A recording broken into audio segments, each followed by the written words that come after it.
എല്ലാ ഭക്തജനങ്ങൾക്കും എൻ്റെ വിനീതമായ നമസ്കാരം.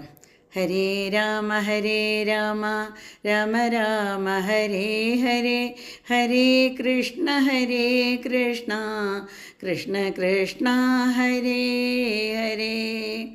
സാന്ദ്രാനന്ദാവബോധാത്മകമനുപമിതം കാലദേശാവധിഭ്യാം നിർമുക്തം നിത്യമുക്തം നിഗമശതസഹസ്രേണ നിർഭാസ്യമാനം അസ്പഷ്ടം ദൃഷ്ടമാത്രേ പുനരുരു പുരുഷാർത്ഥാത്മകം ബ്രഹ്മതത്വം തൽതാവദ്ഭാതി സാക്ഷാത് ഗുരുപവനപുരേ ഹന്തഭാഗ്യം ജനാനാം.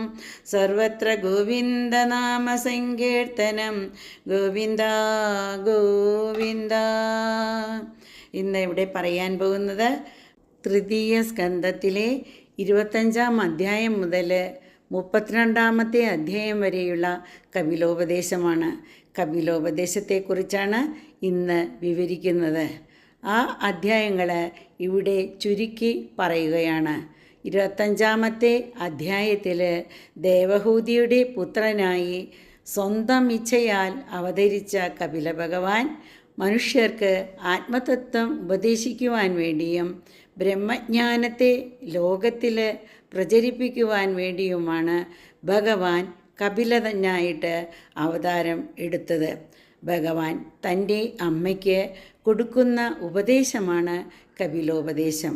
കപിലോപദേശത്തിൽ ഭഗവാൻ അമ്മയോട് പറയുകയാണ്, ഇന്ദ്രിയ വിഷയങ്ങളിൽ മനസ്സ് ഒട്ടിപ്പോകുന്നു എങ്കിൽ അത് ആത്മാവിന് ബന്ധം ഉണ്ടാക്കുന്നു.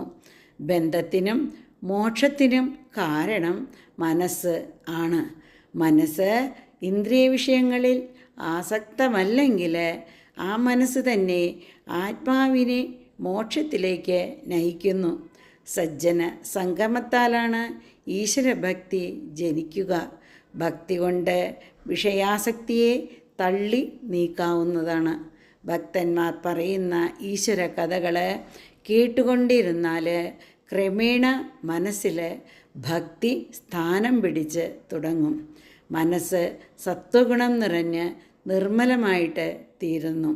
ഭഗവത് കഥകൾ വീണ്ടും വീണ്ടും കേൾക്കുന്നത് കൊണ്ട് ഭഗവത് ഭക്തി വർദ്ധിച്ച് വരുന്നു. ഭക്തൻ സർവ്വതിലും ശ്രീഹരിയെ കാണുന്നു.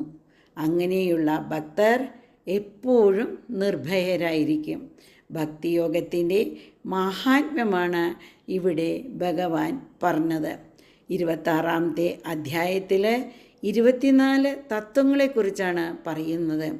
പഞ്ചഭൂതങ്ങളായ ഭൂമി, ജലം, അഗ്നി, വായു, ആകാശം, അവയുടെ സൂക്ഷ്മാംശങ്ങളായി ഗന്ധം, രസം, രൂപം, സ്പർശം, ശബ്ദം എന്നീ 5 തന്മാത്രകളും കാത്, ത്വക്ക്, കണ്ണ്, നാവ്, മൂക്ക് എന്നീ 5 ജ്ഞാനേന്ദ്രിയങ്ങൾ.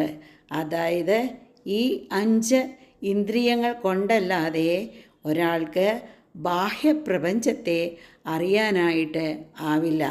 കൂടാതെ വാക്ക്, കയ്യുകൾ, കാലുകൾ, ഉപസ്ഥം അതായത് ജനനേന്ദ്രിയം, പായു അതായത് മേഢ്രം എന്ന് വെച്ചാൽ വിസർജനേന്ദ്രിയം എന്നിങ്ങനെ 5 കർമ്മേന്ദ്രിയങ്ങളും മനസ്സ്, ബുദ്ധി, അഹങ്കാരം, ചിത്തം എന്നീ 4 അന്ധകരണ വൃത്തികളും ചേർന്ന് 24 തത്വങ്ങളും പ്രകൃതി സംബന്ധികളാണ്.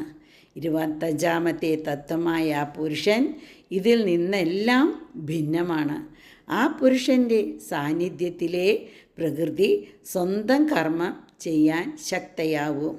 അതായത് ചേതനയുടെ സാന്നിധ്യത്തിലാണ് ജഡമായ പ്രകൃതി പ്രവർത്തിക്കുക. ഇത് വേണ്ട പോലെ തിരിച്ചറിഞ്ഞ് ഈ പുരുഷതത്വത്തെ സ്മരിച്ചുകൊണ്ട് തന്നെ ഇരിക്കണം. 27-ാമത്തെ അധ്യായത്തിൽ കപിലോപദേശത്തിൽ പറയുന്നത് പ്രകൃതി പുരുഷ വിവേചനം നടത്തിയാൽ സിദ്ധിക്കാവുന്ന മോക്ഷത്തെക്കുറിച്ചും ഭക്തിയോഗത്താൽ പ്രകൃതിബാധ ഇല്ലാതാവുന്നു എന്ന ഉപദേശവുമാണ്.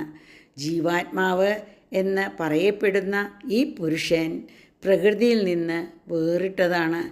ജീവൻ്റെ സാന്നിധ്യത്തിൽ പ്രകൃതി, അതായത് അന്ധകരണം, ഇന്ദ്രിയങ്ങൾ, ശരീരം എന്നിവ പ്രവർത്തിക്കുന്നു.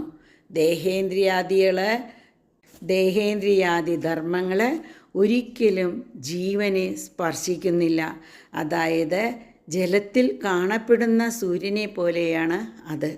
സൂര്യൻ നിശ്ചലനാണ് എങ്കിലും ജലത്തിലെ ചലനങ്ങളനുസരിച്ച് സൂര്യൻ ചലിക്കുന്നതായി കാണപ്പെടുന്നു. വേദാന്ത ശാസ്ത്രങ്ങളിലെല്ലാം ഒരേ സ്വരത്തിൽ പറയുന്ന ഒരാശയമാണ് താൻ എന്നത് ആത്മാവാണെന്നും ആത്മാവ് ബ്രഹ്മമാണെന്നുമാണ്. അടുത്ത അധ്യായങ്ങൾ അടുത്ത ദിവസം വിവരിക്കുന്നതാണ്. എല്ലാവർക്കും ഒരിക്കൽ കൂടി വിനീതമായ നമസ്കാരം. സർവത്ര ഗോവിന്ദ നാമ സങ്കീർത്തനം ഗോവിന്ദ ഗോവിന്ദ.